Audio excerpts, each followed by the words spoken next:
What a league! What a league, what a league. The prediction actually came true. Energy is a pretty decent matchup for us. Deck felt really good. I have still no clue what the damage sphere is about. I still guessed it's against Storm. Other than that, I really like the one-offs. We drew the Bitter Triumph a lot. We drew it a lot and it was really good. Maybe I actually would want to play more Bitter Triumphs in Juntlist because discarding the Archon is nice, discarding additional lands with Reign 6 is nice, and sometimes just playing the life is also fine. And it does get rid of both Planeswalkers and creatures, so it's not that against control decks. It's also still good against the flipped Ajani. I really like this card. Other than that, 23 lands. I was worried about that. Didn't matter. Was fine. We had to mull like once more, I think, because of that, but we were able to file the lands with looting, so that all worked out. Other than that, the sideboard also, Chef's Kiss, really good. The 4 board wipes, really nice. Leyland also really good, especially against stuff like Living End. We still lost against Living End because it is just an historically bad matchup and maybe I should have mulled more. But to be fair, the game 2 and our opponent kept and not being punished after us discarding their land cycler is also kind of harsh. So I think deck is great.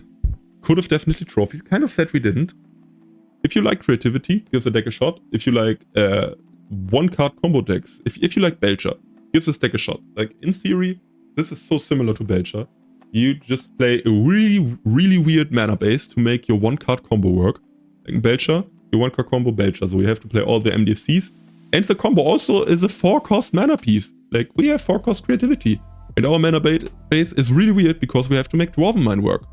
To have a one-card combo with just creativity, because it's just used on a dwarf. Our fetch lands are the other combo part. Like, okay, maybe this is a 1.5 card combo, but also Belcher does need 3 more mana to be activated.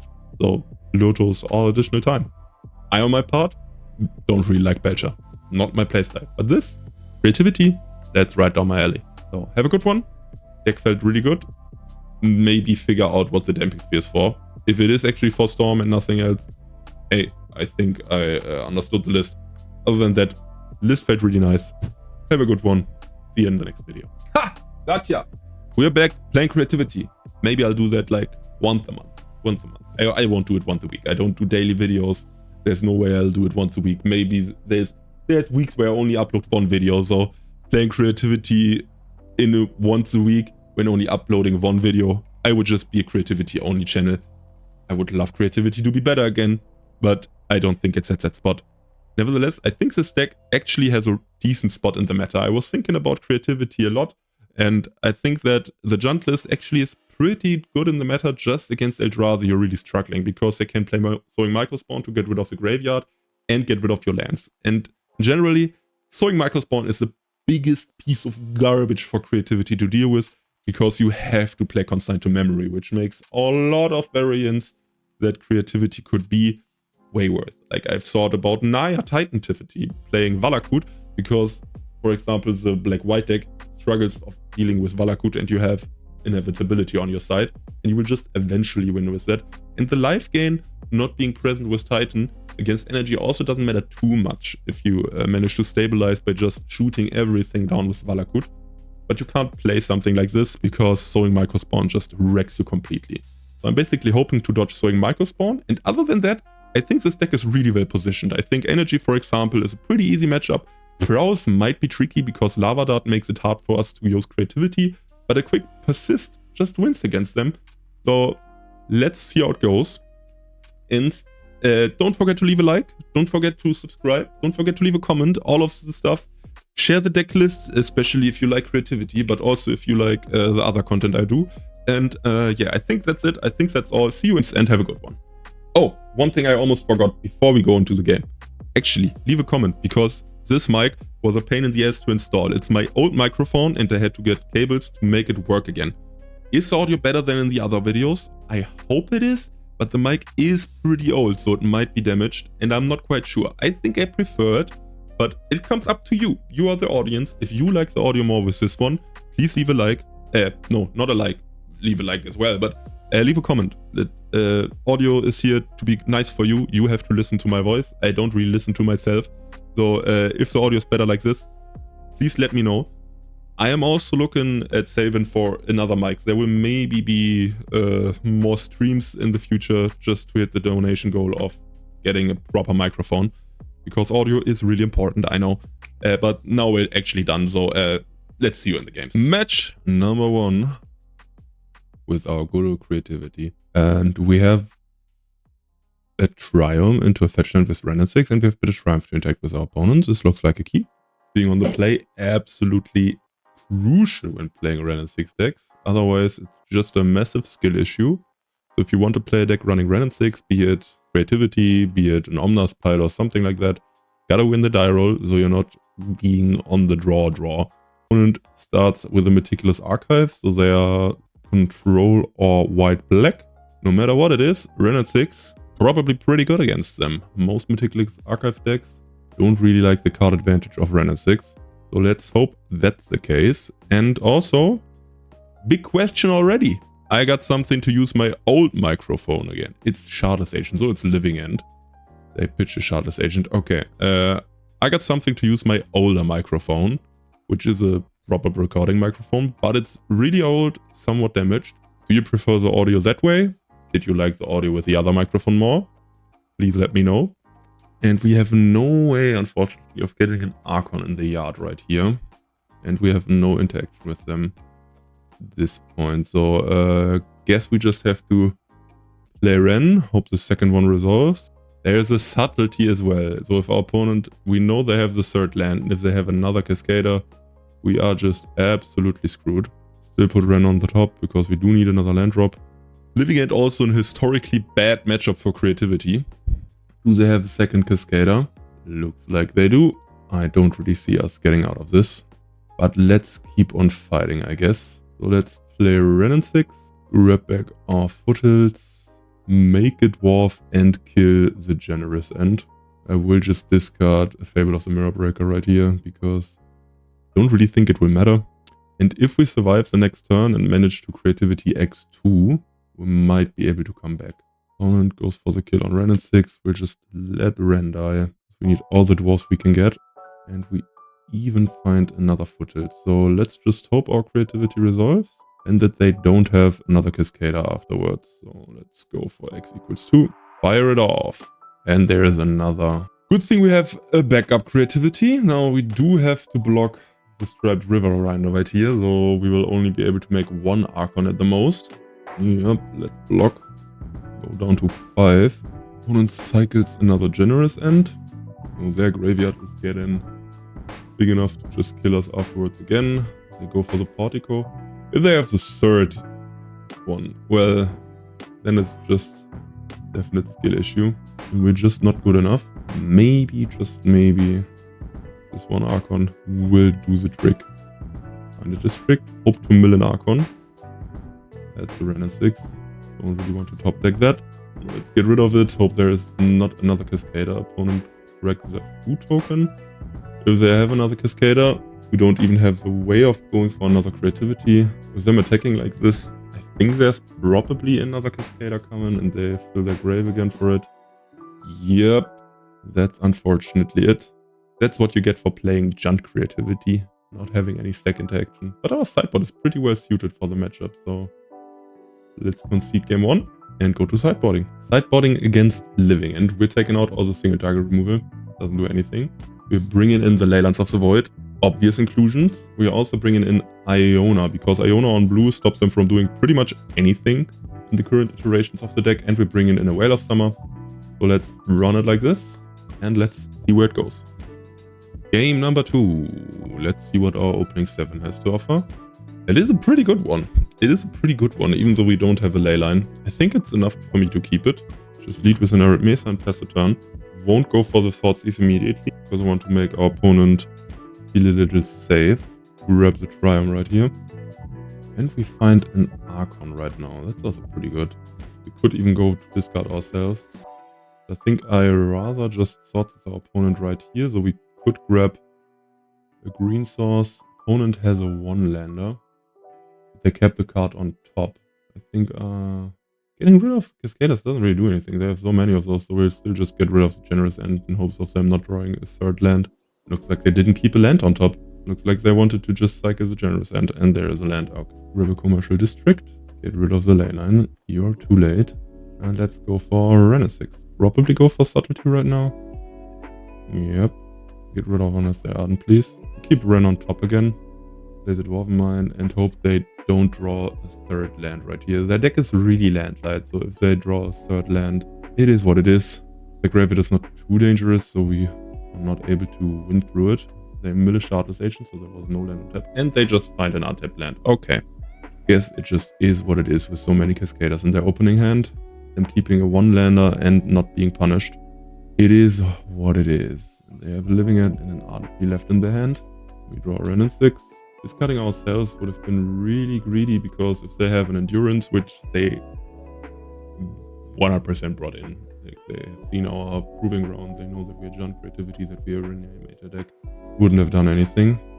The opponent goes after Ren, or do they not? They are not sure how they are attacking. They are sending everything into our face, so we have to block something. Going down to 3, so our Archon won't be able to save us, and we have to hit Archon for that. Opponent just goes for the Ardent Plea like this. They hit the inevitable betrayal now. At least the target, so I guess we get to veil it. Like they hit all the cards they need to hit in the right order. That's insane. That's absolutely insane. Now we might hit Iona off of that. She won't even do anything. Just get rid of our opponent's Generous End as well. At least they hit a bad thing. But the Archon unfortunately is not enough to buy us the time to survive.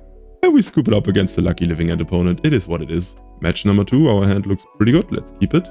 Basis looting into Ren and Fable looks like a solid start. Especially because we're just able to get rid of some of our excess lands. So let's just lead off with the Faceless looting immediately, even though we don't have anything to discard right now. So if we want to discard, maybe we do hit a Archon. Would be absolutely nuts. Hit a Creativity, that's also pretty good. So let's discard 2 lands. So next turn we can run out Ren 6 and buy back another land to play the Fable afterwards. Opponent fetches with their Art Mesa. Are they on energy? They grab a Sacred Foundry, so probably it's energy. Turn on Ragavan. So maybe I'll just ping it with Ren 6. There is an Archon. Yeah, let's just stay safe. Even though maybe we're not able to play a Fable next turn. We do have a land drop for the turn after. And if they don't deal with Ren 6, we're in a pretty good spot. That's just a bombardment. For now, that's okay. But it's pretty annoying for the future. Because it is really good at dealing with creativity. Grab a Blood Crypt, run out of Fable. Best case, we just draw a reanimation spell, so we're able to discard our Archon and persist it back. Goblin Bombardment is pretty good against the main creativity plan. Really good at killing our dwarves. We might just go for the Shaman, sacrificing the cat, flipping Ajani, and zeroing Ajani. Kind of hoping they don't have another land drop. Look like they are going after it. Good thing we still have our Ren here, so we are able to creativity for one by pinging the cat warrior before with Ren. Otherwise, it would actually shut us off pretty well. Let's get rid of Archon and the land, ping the cat warrior, and now run out Archon. So it's pretty much GG for game 1, I think, because we are able to get rid of Ajani as well, and we do have the Archon on board afterwards. So let's see if our opponent has anything else to offer. Probably not. Opponent discards a second bombardment. Don't really care about that. They basically need the Static Prison to deal with Archon. They can have that, but otherwise they are really slowed in their tracks. There's just a single Guide of Souls. We are able to deal with that easily. Let's grab back the Dwarven Mine just to make sure we have it. Also just bolt the guide, play a fetch land and run out another Fable. I'm feeling pretty safe right here because our opponent is missing all the land drops and is also already down to 3 cards. They have to use their energy, keeps the Archon in check. And even if they have another Ajani with something, we have the Bitter Triumph to destroy a Planeswalker. And if they use their time removing our threats, we are really happy with that. Opponent misses yet another land drop, so they are tapped out. Let's just grab a Survey land and see if we find something useful. Don't need another fetch land. Fable will also be able to loot away some more cards. Yes, let's get rid of those 2 lands. Find a Swordseize. Let's see what our opponent has got. Is there any spice?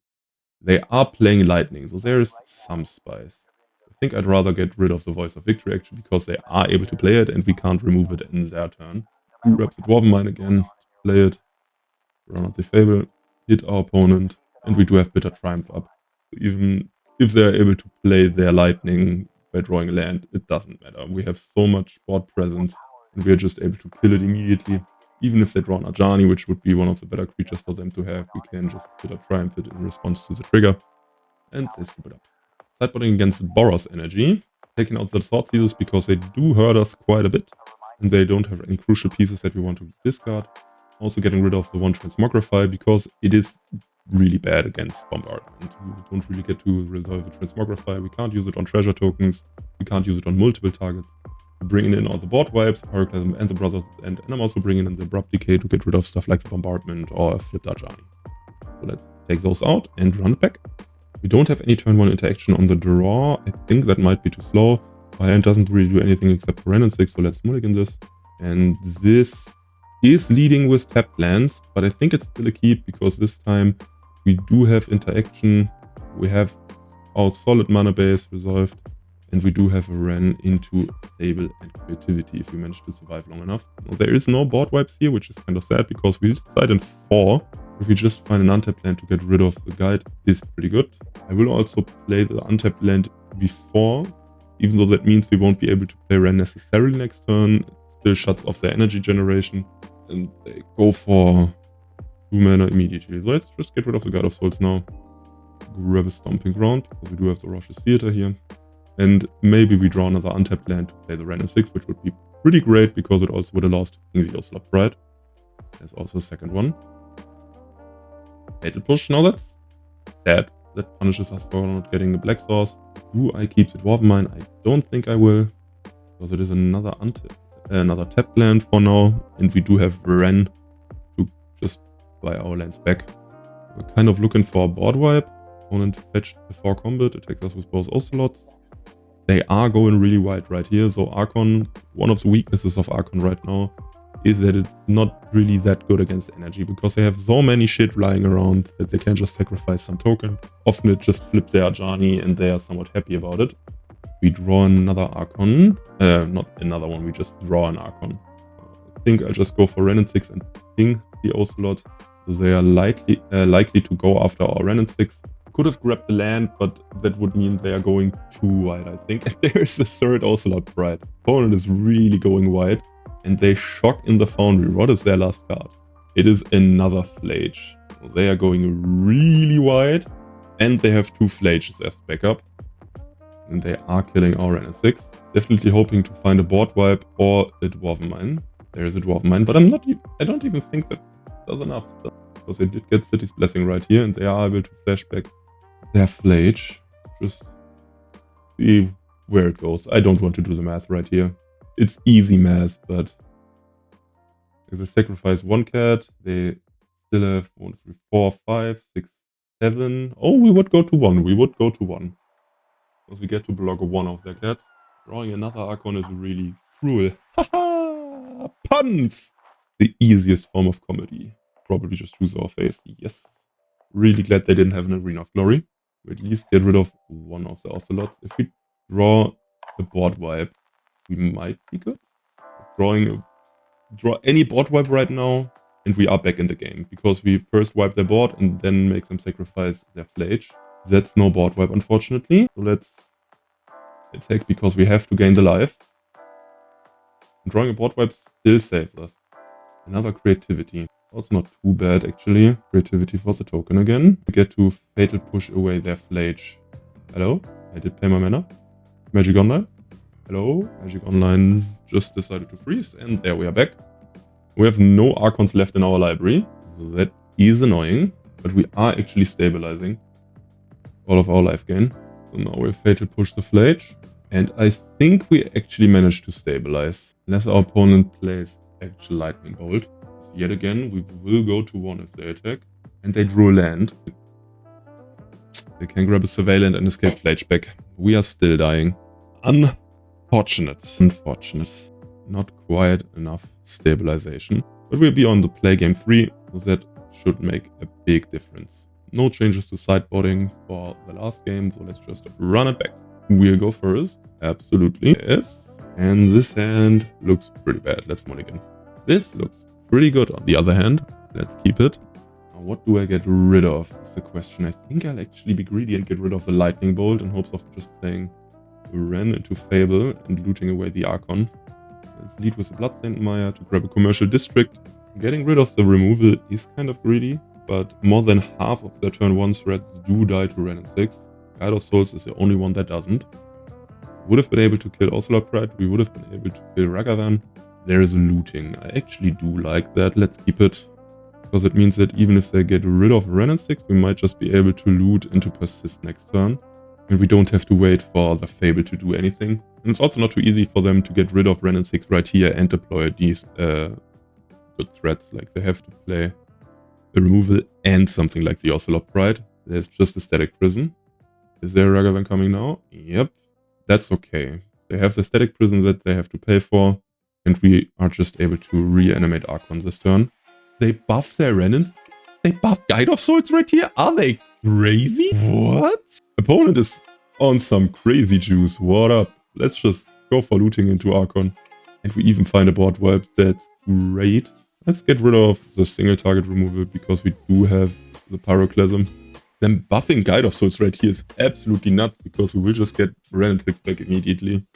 Just for the 2 damage. The 2 additional damage that absolutely doesn't sound worth it.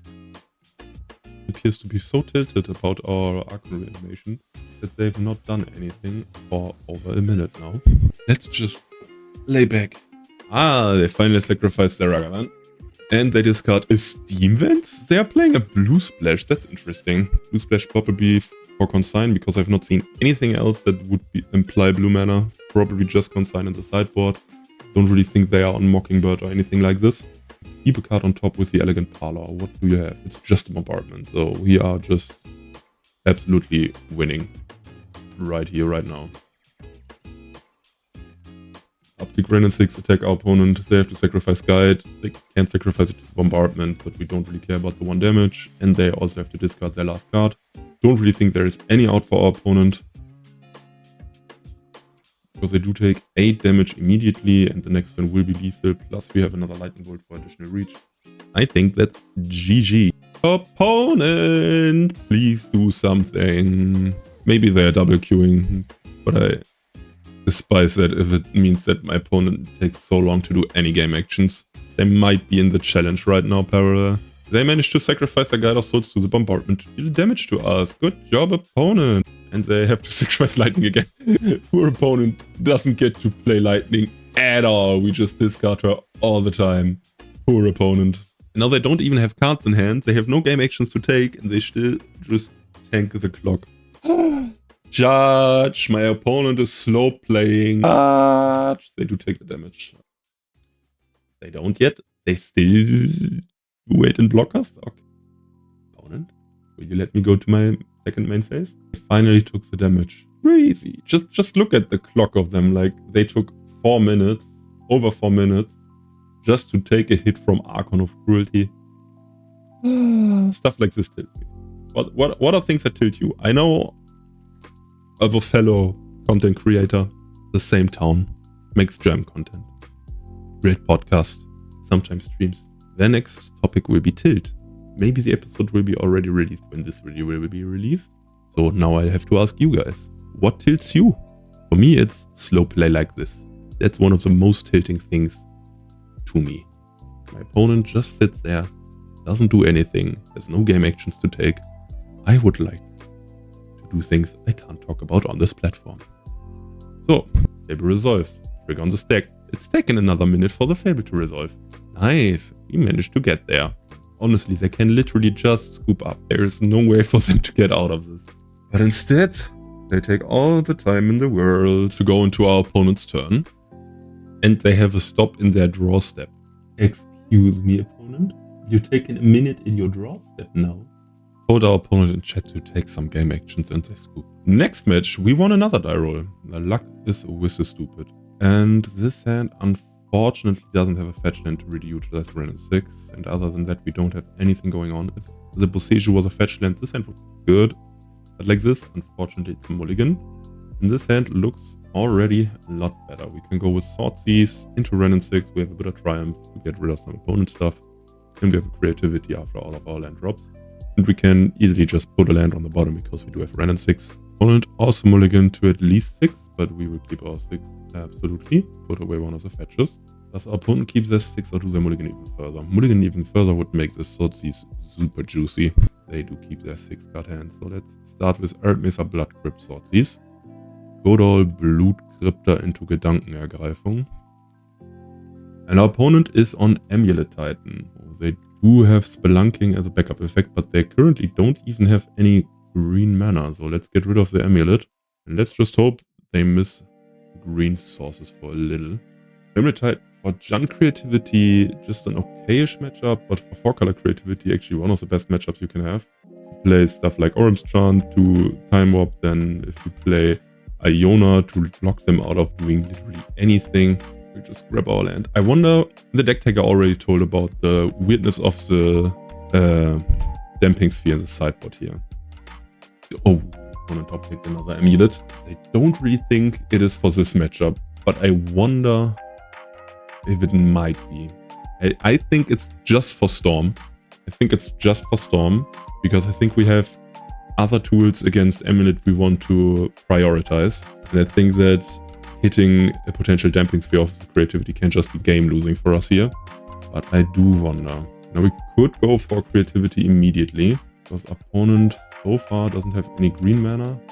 They can go for copying the Amulet. They will grab another Amulet, so if they do find something, we do die if they find it. So I will wait another turn, and I will just keep the Bitter Triumph up as long as possible to stop them from going off too hard, and hope that it does actually stop them.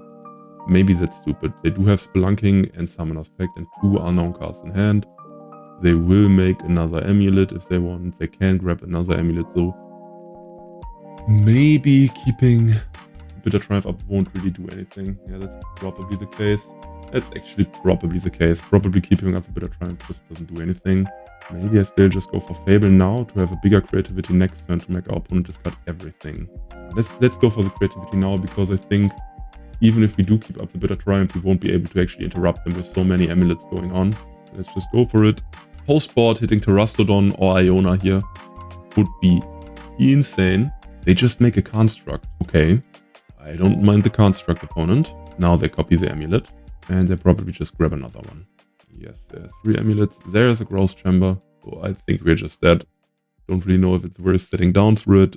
I will sit here a little longer, and we'll probably just cut out most of it, and we'll probably just see each other in sideboarding, but I still want to see what lands they hit, so let's see you in sideboarding. Opponent does go for a Mirror Pool line with Lotus Field, so keeping up the Bitter Triumph actually would have made a difference. Kinda sad, but they could have just gone for more Titans with Tolaria Vest, so you never know.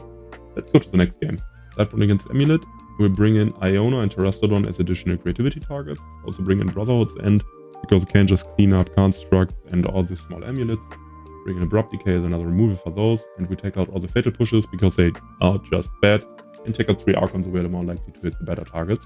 Could also bring in Leyline of the Void to stop them from going for the Analyst Loops, but I don't really think that's where I want to be yet, even though we do have the Lightning Bolts that are bad.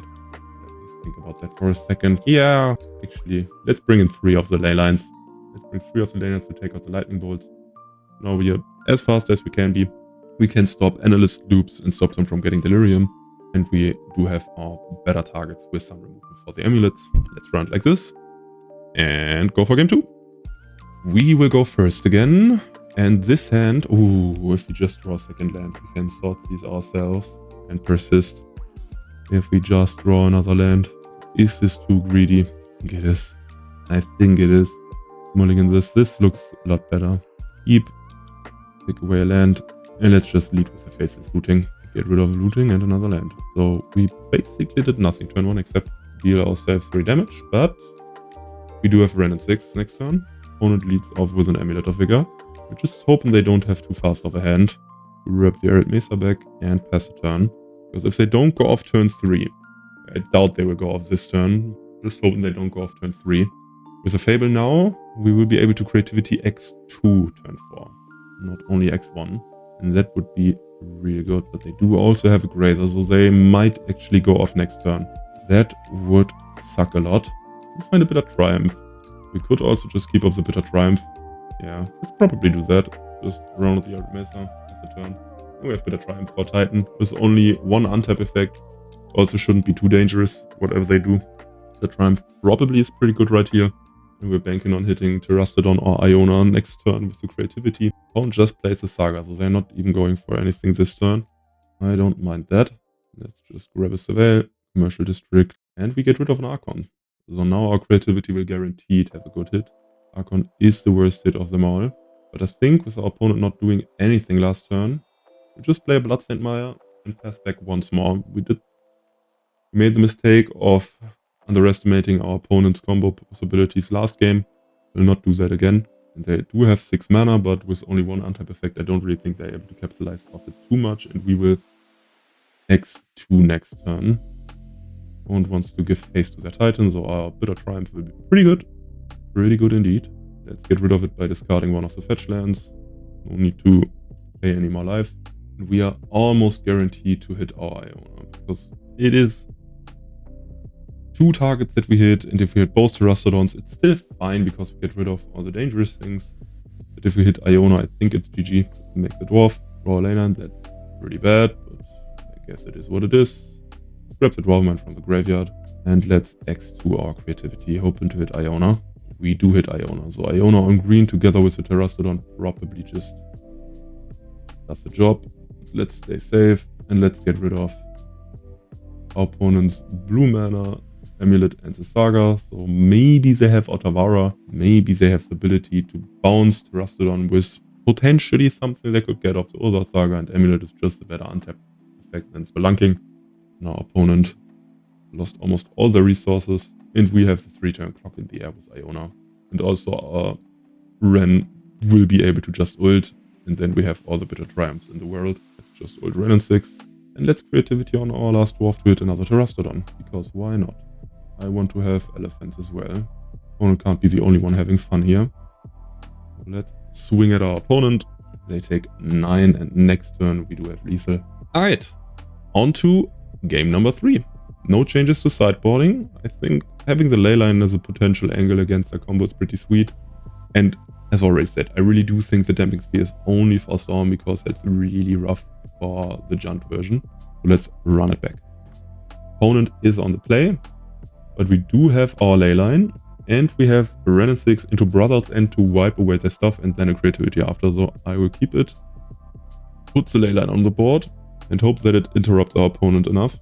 Like, leyline is not great against their deck by any means, but it is a way of stopping one of their combo angles, and it's just better than Lightning Bolt against them. So it's not like I would put Leyline of the Void into the sideboard as a card, especially against Amulet Titan. Graveyard Hate is not actually really that good against them. People often overboard Graveyard Hate against Amulet Titan, but I think in this case, because we have so many dead cards in our deck, we can just bring in the leyline and hope that it helps, because it does more against all their combo lines than Bolt does.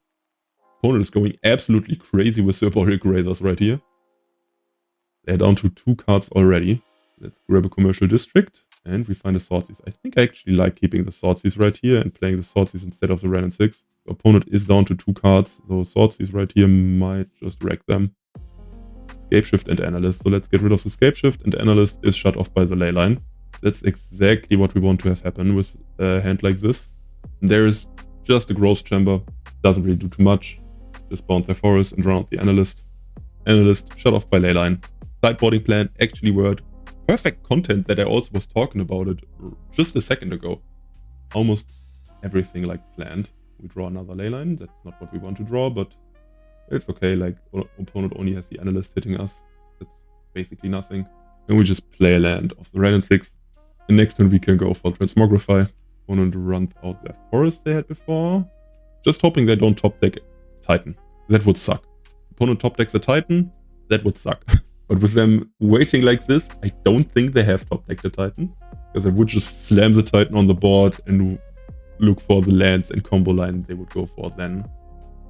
Yep, looks like that's the case. Opponent hits us with the Analyst for 1. Absolutely fine. We grab another Survey land, because maybe we just survey the target. That's just a Red Mesa, no need for that, because we do have Ren and 6. Another Swordseize. I'll rather just slam the Transmogrify now. Either we get rid of their lands, shut them out with Iona, or make them discard their last card. So with any target we hit, I'm still happier than with the Swordseize. And opponent scoops it up to Ziona. Perfect! On to the next match. Next match, we have a Lightning Bolt to interact with our opponent, Fable and Creativity, and maybe we're able to use the Persist as well.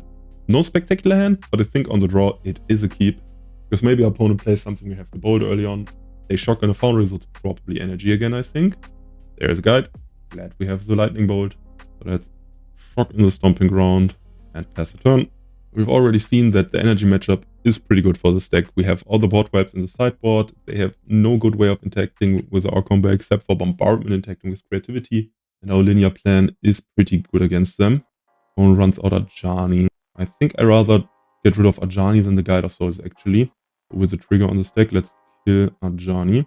It is actually somewhat of a tough decision right here, because Guide of Souls, getting them life and the energy also is really annoying, and it can also grow stuff out of reach for our damage-based removal. But I think because our main removal is Archon making them sacrifice things, and we also have the Fatal pushes, I'd rather get rid of Ajani and try to stop them from getting a Planeswalker that can snowball out of control. Get rid of the cat before they can flip it with maybe a gut shot, you never know. And we just take a hit for one with Guide of Souls. We draw another land. That's not too great, but it's also not too bad. Just grab a Surveillant end of turn, play the Fable next turn. We are kind of slow though. Opponent has a Flage. Just Flage right here is fine for us. They do tap out. Our Fable will at the very least make them use mana next turn. It's not a Bombardment, so our Creativity might resolve in the future. And it's basically only 3 damage here and a counter on the Guide of Souls most likely. They pump their cat actually. That's interesting. I thought they would go for the Guide of Souls. Now we are really low. Don't get me wrong. We are absolutely slowly dying right here. If they have another Flage, we might just die. Because I can only block the Guide of Souls, and another Flage would deal 7 damage together with the Cat Warrior that we can't block. That's maybe also why they pumped the cat. But if we survive right here, and they have no way of interacting with our Creativity, we might be fine. Get rid of the cat. Please don't have another creature to buff the Guide of Souls. Oh, Bombardment does the same thing. Literally exact 7 damage. Just a tiny bit too slow. We are just dead. Okay, on to sideboarding. Against sideboarding, against energy. Take out the Swordseize because we hurt ourselves. Take out the Transmogrifier Fire because it's the least likely spell to resolve. Bring in the board wipes, bring in the Abrupt Decay. So let's run it back. Game number 2, we are on the play. And we have looting for Archon. Absolutely great. Let's keep it. And let's just lead with the most powerful play we can do. Get rid of a Surveillant. Discard the Archon to persist it next turn. If our opponent has a Ghost Vacuum here, we are sad. We are really sad. But I think just going for it is correct. We could wait till turn 3 to do anything. To play both looting and persist together like we did against the other energy opponent. But that would be so slow. We didn't have any removal in our hand. We didn't have any other turn 2 play in our hand. I think we just have to slam it and hope. And it looks like it made our opponent disconnect from their brain. There's a Flooded Strand and nothing else. So, ooh, we even draw another board wipe. That's great. Let's just persist the Archon and see if they have an answer for that. I was about to slap my hand earlier, but the opponent took so long to let the persist resolve that I wanted to drag my arm down. Felt awkward. Yeah. Opponent discards Spyro. They shock in a Sacred Foundry in our turn right here. To exile? Okay, our opponent is too checked out. No chance. No chance that just happened. Pass to exile. What? Oh, I won't even be mad if I lose. That's well-deserved, opponent. That's just well-deserved. Let's play a district. I want to keep a Fable on top. And I'll just use a Pyroclasm against the War Guide of Souls. We have push in their turn and we still have Brotherhoods and as a bigger board wipe that also gets rid of Ajani. I just got passed to exiled by energy. Oh shit. But that's such a good card against us. Holy. That might make me want to bring in Iona actually. To have Iona on white against them. Opponent grabs an Elegant Parlor on the turn. That's what people do. Yes, surveillance are good. And they get rid of another land. Holy shit, that pass to exile just wrecked me. So confident that the only way for them to actually deal with it would have been Static Prison. Not like we have an answer for the Static Prison, but we could just stop them from generating any more energy by killing Guide of Souls and stuff. Frame Charms. Those are 2 good cards against us. So I'm kind of scared of what they have left. Just run out the Fable. Don't really think that's the board worth using the Brotherhood's end for. I think I'd rather just play a Fable. and dig for more stuff ourselves. Opponent has an Arena of Glory, so there might be dangerous things happening now. And if they're not happening now... Ooh. They use Arena right now. Discharge our Shaman. I'm fine with that. Is there a Lightning coming after? Would have the Fatal Push against that. That would be the best thing for them to have an Arena of Glory for. It's just a monkey, okay. Just a not dash haste monkey. Good thing we have a Fatal Push. The opponent is also down to 1 card. So the next creativity hopefully shuts them down. Unless that card is a Flage and they have the Arena of Glory for it afterwards. Let's kill the ape. And I'll just take the hit from the Pyromancer and the Elemental tokens. There's no real need for us to make a dwarf to jump away right here. We take the hit for 4. Doesn't matter too much. Just hoping the last card in our opponent's hand isn't too good. And it is Najani. That's a good card, don't get me wrong, but we do have the Brotherhood's End for it, so actually a decent spot. And we find a creativity, that's also great. We'll just keep all of our cards, actually. Play the Brotherhood's End. And I'll play the Dwarven Mine now. So next turn we might be able to go X3. That would be crazy. Opponent is in top deck mode. Run out the Dwarf. Pass the turn.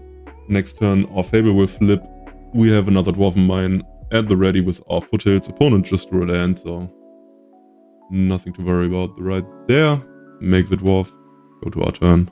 And we draw another Iron Mesa, so let's just go for broke, make 3 Archon of Cruelty, have the Reflection and Kiki Jiki ready. There is no way our opponent will come back from that. We actually just have lethal, right? Okay, let's just attack our opponent first. No need to miss lethal. Just for the style points. Let's just kill them. Comments would have been real mad if I had missed lethal right there. Nice! On to game 3. Sideboarding for game 3. Yet again, no changes. I do like the plan of taking in the board wipes, taking out the Sword Season, blah blah blah. Like, opponent, no need to bring in Veil, no need to bring in any other cards. We could bring in Leyline of the Void. It does stop Ajani from flipping, and it stops Flage, but I rather have cards that impact the board, so let's run back. Game 3, we have a Lightning Bolt, Looting, and an Archon. This is a keep. We're digging for lands with our looting, trying to discard our Archon, find a Persist, but we also have a Bolt for a turn 1 threat. Opponent leads with an Elegant Parlor, that's good for us. But I think in this situation, I'll actually not fire off the looting immediately. Because I might want to bolt something right here. We can grab a Surveillant if they don't. And we are looking for lands. It's not like we have everything together right now. We're not guaranteed to find a Persist and a land. We can play it a bit slower. Voice of Victory right here. Can't use a bolt against it immediately. But we can just grab a Roshi's Theater. Get rid of the Poppage formation. And now we can just bolt it. We do have to find a land off the looting. Which we do. So let's get rid of the Archon and the other looting. Play the Arid Mesa. And let's bolt the Voice of Victory. Stomping around here. Bolt this. And Kyogo opponent. We also have Abrupt Decay now to get rid of a potential Goblin Bombardment, which is pretty good. And Bolt to get rid of something else. Don't have an untapped land for the next turn. And we don't have a guaranteed land drop to use our creativity. That's also annoying. But we have so many lands in our deck. We have Renin 6 and stuff. We do have some time right now. Opponent didn't do anything turn 1. We were able to handle the Voice right here. Let's see what they got. Just a Bombardment. We have the Abrupt Decay. And a Guide of Soul. So if we draw an untapped land, we're able to deal with everything teeny. No untapped land, but it's still okay. Because we are able to get rid of the Bombardment end of turn, which might be what they are banking on to deal with our creativity. Definitely not unlikely that that's the case. Blood Moon. Now that is annoying because we do have to get rid of the Blood Moon. Let's load the mana for that. Blood Moon does resolve, but we get to Abrupt Decay it. But that means that the Goblin Bombardment stays here. So that's somewhat annoying. And they shock in a Foundry. So there's probably Discharge or something like that in their hand left. Just get rid of the Guide of Souls. Lead with the Mountain into the Fable. We do have the Dwarven Mine for next turn. And probably just discharge the Shaman. Yep, there is a discharge. So we just hope to fade 1 draw step from them. We're able to go for our creativity next turn. Opponent didn't go for anything. I might have more removal. So I think I will respect that. I think I'll just go for another Fable and play the Dwarven Mine like this to go a bit wider. Because I don't really think I have to overcommit into a removal spell right here. And wouldn't really have too much going on after other than that. Let's just go wide, make our opponent deal with those things. The other Fable will flip next turn, so we will have loads of targets for our creativity. And there is a Thraben Charm, exiling our graveyard. That's totally fine. Grimsham wouldn't have been able to deal with our creativity.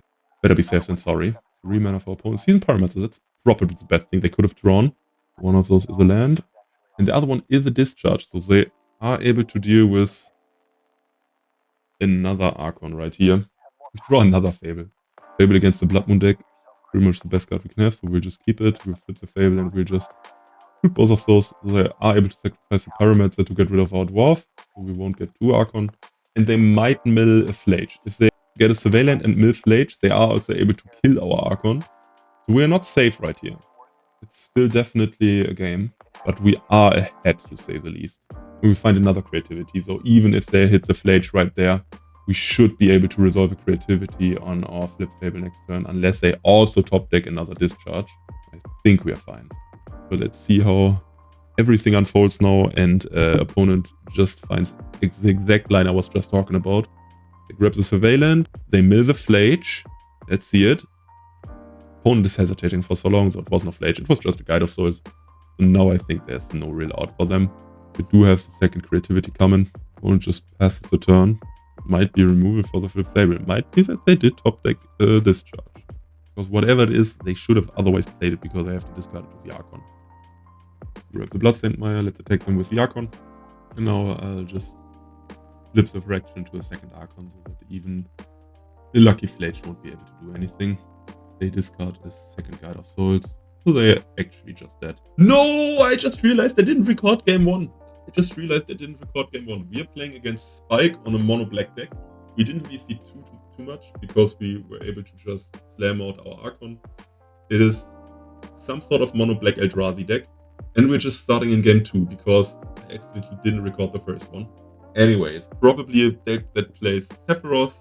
We have Commercial District into Veil of Summer. The Eldrazi stuff with Kozilek's Command and so on. Let's keep this. There is a Boggart Borg into Swordsmith. Yes, so our Veil of Summer immediately loses a lot of value. And we are absolutely looking for a black spot. We do have the Surveillant, we are on the draw, and we do have a backup land if we don't have any lands with the Boseiju and we are able to draw with the Paw Patch formation. Also, the food token from the Paw Patch formation, probably a really safe creativity target against the mono black deck. That's why they get rid of the Paw Patch formation.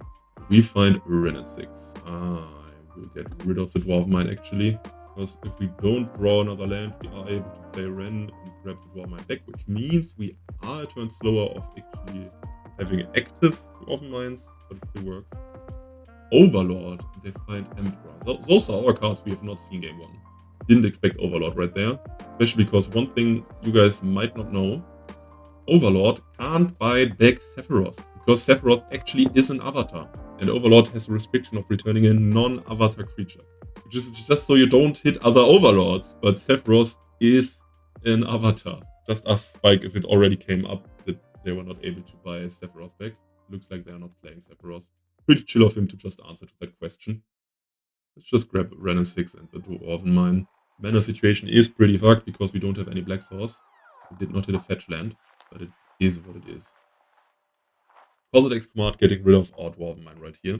That's annoying. And they do make some spawns. So let's just play the Boseiju, I guess. We do have Veil up at the very least. Maybe there is a Pithing Needle just shutting down our Ren and 6. Would be annoying. We're just looking for a black source, because if we find a black source, we can Bitter Triumph something. Hex Parasite to get rid of Ren and 6. That's swaggy. Oh, Hex Parasite to animate Overlord. That's cool. I did not think of that. I just thought of it as a removal for our Ren and 6. That's sweet. That's sweet. Gotta give that to Spike. His decks are sweet. We're absolutely just looking for a black land to have Bitter Triumph against the Overlord. And then persisted next turn. Ren dies, and there is a real big Nethergoyf, so we don't really have any time left. We find a black source. We do find a black source, so that's good. The beginning of combat. Illness in the ranks. Pretty sweet card against us. Good thing it doesn't do anything right here. And they are tapped out from black mana. There was a point of maybe cycling that actually right here. Play the Surveillant. Find another persist, that's pretty sweet. If they don't have an answer right now, we can persist it back after jumping. Also, the Innocent Ranks got rid of all their spawns, which is funny. Pass it back. He's down to 2 cards also. He blocks the Nethergoyf right here. Sudden Edict. Sudden Edict. Can't Veil. I can't use Veil. Sudden Edict. What a deck. What? What? No way. No way. I just got Sudden Edicted. But he didn't have any other black mana to play in Emperor of Bones. But I just got Sudden Edicted right here. What a tech. With Blaze Persist again. And this Archon with the multiple persist is just going to town. Make him discard his last card. He's down to one card. It's probably GG. But the Sudden Edict is crazy. What the hell? We almost got the trophy. We almost got the trophy. Crazy. Yeah. What else can I say? On to the Afterthoughts. What a league. What a league. What a league. The prediction actually came true. Energy is a pretty decent matchup for us. Deck felt really good. I have still no clue what the damage we are about. I still guessed it's against Storm. Other than that, I really like the one-offs. We drew the Bitter Triumph a lot. We drew it a lot and it was really good. Maybe I actually would want to play more Bitter Triumphs in Juntless because discarding the Archon is nice, discarding additional lands with Renin 6 is nice, and sometimes just playing the life is also fine. And it does get rid of both Planeswalkers and creatures, so it's not bad against control decks. It's also still good against the flipped Ajani. I really like this card. Other than that, 23 lands. I was worried about that. Didn't matter. Was fine. We had to mull like once more, I think, because of that. But we were able to fight the lands with looting, so it all worked out. Other than that, the sideboard also, Chef's Kiss, really good. The 4 board wipes, really nice. Landon also really good, especially against stuff like Living End. We still lost against Living End, because it is just an historically bad matchup, and maybe I should have mulled more. But to be fair, the game 2 and our opponent kept, and not being punished after us discarding their land cycler is also kind of harsh. So I think deck is great. Could have definitely trophied. Kind of sad we didn't. If you like creativity, give the deck a shot. If you like one-card combo decks, if you like Belcher, give this deck a shot. Like, in theory, this is so similar to Belcher. You just play a really, really weird mana base to make your one-card combo work. Like in Belcher, your one-card combo Belcher, so you have to play all the MDFCs. And the combo also is a 4-cost mana piece. Like, we have 4-cost creativity. And our mana base is really weird because we have to make Dwarven Mine work. To have a one-card combo with just creativity, because it's just used on a dwarf. Our fetch lands are the other combo part. Like, okay, maybe this is a 1.5 card combo, but also Belcher does need 3 more mana to be activated. So, Lotos all additional time. I, on my part, don't really like Belcher. Not my playstyle. But this, creativity, that's right down my alley. So, have a good one. Deck felt really good. Maybe figure out what the Damping Sphere is for. If it is actually for Storm and nothing else, hey, I think I understood the list. Other than that, list felt really nice. Have a good one. See you in the next video.